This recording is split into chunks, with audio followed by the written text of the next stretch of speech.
Hello friend, welcome to my YouTube channel basic class. आज हम class 9th का हिंदी का क्यूरिकुलम लेकर आए हैं। यहाँ पर आपको देखना है कि पाठ्यक्रम में आपको पूरे साल क्या पढ़ना है। 2024 और 25 का जो है क्यूरिकुलम आउट हो गया है, जल्दी ही हाल में आया है। तो यहाँ पर देख लीजिए, आपको खंड पाठ्यक्रम में खंड क ख ग घ ये जो है 4 पार्ट्स होते हैं, जिसमें अपठित बोध 40 मार्क्स का होगा, व्यवहारिक व्याकरण 16 का, पाठ्य पुस्तक एवं पूरक पाठ्य पुस्तक जो है 30 मार्क्स का होगा, और रचनात्मक लेखन यानी कि इंटरनल एग्जाम जो है 20 मार्क्स का होगा। ये दोनों टोटल आपका तीनों टोटल 80 मार्क्स का होगा, और ये इंटरनल एग्जाम जो है 20, मतलब कि टोटल आपका कुल परीक्षा जो है 100, कुल अंक जो है 100 अंक का एग्जाम 100 अंक मार्क्स का होगा। और ये जिसमें से कि वार्षिक परीक्षा आपकी 80 मार्क्स की होगी और आंतरिक परीक्षा होगी 20 मार्क्स की।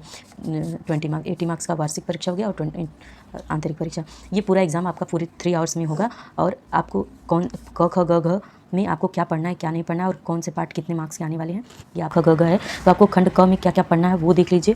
इसमें खंड क में अ पार्ट होगा, एक अपठित गद्यांश जो 250 शब्दों का पैराग्राफ आएगा, जिसमें से ऑप्शनल बहुविकल्पी 3 प्रश्न 1-1 मार्क्स के यानी कि टोटल 3 मार्क्स का होगा। उसके बाद अति लघु उत्तरीय प्रश्न 2 होगा, 2-2 मार्क्स का यानी टोटल 4 मार्क्स का होगा। तो ये 7 नंबर का अपठित गद्यांश। और ब में अपठित काव्यांश आने वाला है, जो 120 शब्दों का होगा। कोई कविता रहेगी या कोई पद रहेगा, जिसमें बहुविकल्पी प्रश्न 3 1-1 नंबर का रहेगा, जो टोटल 3 मार्क्स, और लघुत्तरात्मक प्रश्न 2 रहेगा, दोनों 2-2 नंबर का, यानी कि टोटल 4 मार्क्स। ये टोटल 4 और 3 7 अंक के हो जाते हैं। तो ये खंड का 7 ये 14 मार्क्स का हो जाएगा, 7। उसके बाद खंड ख में आप देखेंगे, इसमें आपको क्या क्या देखना है। इसमें शब्द निर्माण रहेगा, उपसर्ग, प्रत्यय और समास रहेगा। 2 अंक का उपसर्ग, प्रत्यय 2 अंक का, और समास 4 अंक का। इन 5 में से 4 प्रश्न करना है, मतलब कि उपसर्ग और प्रत्यय में आपको 5 प्रश्न आएंगे, इसमें से केवल 4 अटेम्प्ट करने हैं। और समास जो कि टोटल 4 मार्क्स का है, इसमें 5 क्वेश्चन आने वाले, आपको 4 ही अटेम्प्ट करना है।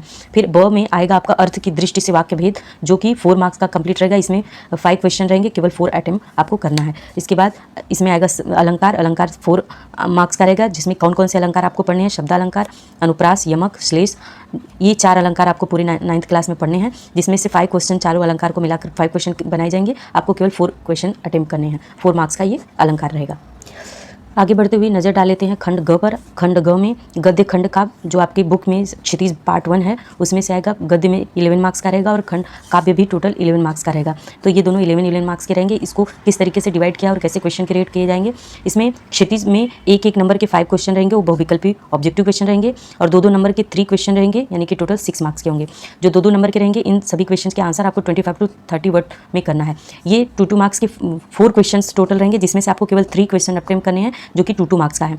तो इस तरीके से आपका ये 11 मार्क्स 5 और 6 11 हो जाएगा। उसके बाद काव्य खंड काव्य में भी सेम ऐसे ही डिवाइड किया गया है। इसमें भी क्षितिज भाग 1 में से 1-1 मार्क्स के 5 क्वेश्चन ऑब्जेक्टिव रहेंगे, और 2-2 मार्क्स के जो है 3 क्वेश्चन रहेंगे, जिसे 25 to 30 वर्ड्स में आंसर करने हैं। ये वाला पार्ट जो है आपके 3 क्वेश्चन आपको करने हैं, लेकिन रहेगा टोटल 4 क्वेश्चन, उसमें से आपको केवल 3 अटेम्प्ट करने हैं। इस तरीके से ये आपका ग होगा। इसी में आगे आपका कृतिका जो बुक है, दूसरी बुक कृतिका पार्ट 1, इसमें से टोटल 8 मार्क्स का क्वेश्चन आने वाला है पूरी बुक में से, जो है जिसमें 3 क्वेश्चन में से 2 ही क्वेश्चन करने हैं, 2 तो 50 to 60 वर्ड में देने हैं। इसके बाद लास्ट में आपका इंटरनल एग्जाम होगा, जो आपके स्कूल में ही होने वाला है, और ये टोटल कंप्लीट 20 मार्क्स का रहेगा, यानी कि आपका 80 + 20 पूरा जो है 100 मार्क्स का हिंदी का पेपर होने वाला है। खंड घ में आते हैं, जो लास्ट है खंड घ रचनात्मक लेखन पर है। ये 20 मार्क्स का रहेगा, जिसमें आपको अनुच्छेद लेखन कोई 3 टॉपिक पर आपको रहेगा, जिसमें से कुल एक ही आपको अटेम्प्ट करना है। ये 120 वर्ड में इसका आंसर करना है, एक टॉपिक, यानी कि एक जो है 6 मार्क्स का रहेगा, ये रहेगा।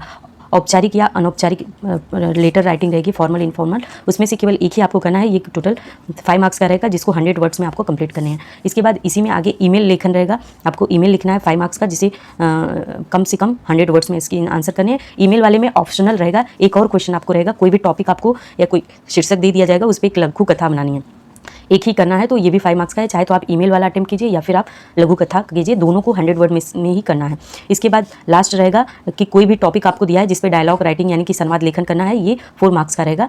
इसके अलावा आपको ऑप्शन रहेगा सूचना लेखन, मैसेज राइटिंग रहेगी, वो एक कीजिए, या फिर आप टॉपिक पे डायलॉग राइटिंग, इन दोनों में से आपको केवल इन दोनों में से एक ही तरीके से आपका जो है ये 9th का सिलेबस कंप्लीट होता है। अब आपको क्या नहीं पढ़ना है, ये भी आप जान लीजिए, वीडियो में पूरा बनी रहिए।